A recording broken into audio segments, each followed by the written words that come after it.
I should question T. Do you think learning about other culture will be useful in your future? Firstly, I think learning about other culture is very useful for my future.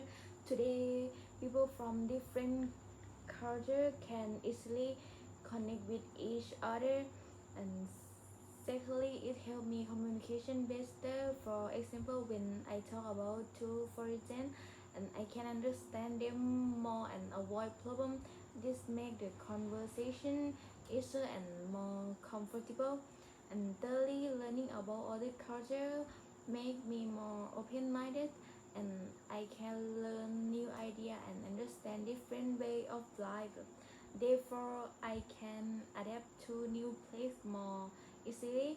For instance, I want to work in tourism or aviation in the future. In this job, I will meet many people from different countries, so cultural knowledge will help me give better service. Finally, it also make life more fun, and I can learn about new food tradition and lifestyle. Thank you.